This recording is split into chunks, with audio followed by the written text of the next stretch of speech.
Le 6 mai prochain, la Grande-Bretagne célébrera le couronnement de Charles III.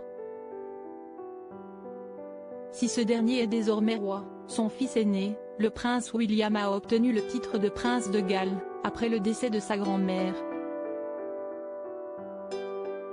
En tant qu'héritier, William, avec Catherine à ses côtés, notre nouveau prince et notre nouvelle princesse de Galles, continueront à inspirer et diriger nos débats nationaux, avait annoncé le roi au lendemain de la mort d'Élisabeth II. Et il semblerait que l'époux de Kate Middleton prenne ces nouvelles fonctions très à cœur. Il nous a dit qu'il apprenait le gallois et nous a lancé quelques phrases en gallois qu'il essayait de perfectionner, expliquait le révérend Stephen Bunting à nos confrères de People en septembre 2022.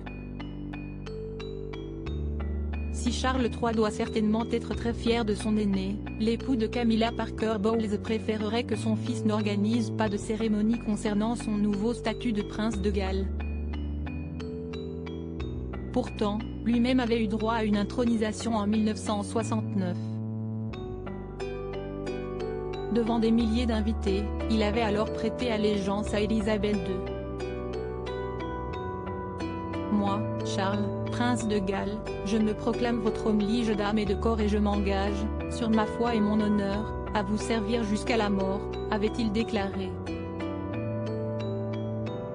Cela avait été un traumatisme pour lui en 1969 pour Charles III, cette cérémonie avait été un moment difficile. Charles III ne veut pas. Cela avait été un traumatisme pour lui en 1969. Il ne veut pas imposer cela à son fils, a expliqué Mark Roche, auteur du livre Les Borgia à Buckingham. Il faut dire que les Gallois ont toujours eu un sentiment nationaliste profond. Lors de l'investiture du prince Charles, de nombreuses critiques et remarques avaient été scandées, comme Charlie rentre chez toi, évoque le site de la BBC Historia Extra. En espérant que son couronnement en tant que roi d'Angleterre se passe dans de meilleures conditions. Ce sera une journée particulière pour toute la famille royale britannique qui va honorer le début du règne de son roi. Du côté des festivités, le couronnement du monarque à l'abbaye de Westminster devrait être considérablement allégé, comparé à celui de la reine Élisabeth II, sa mère.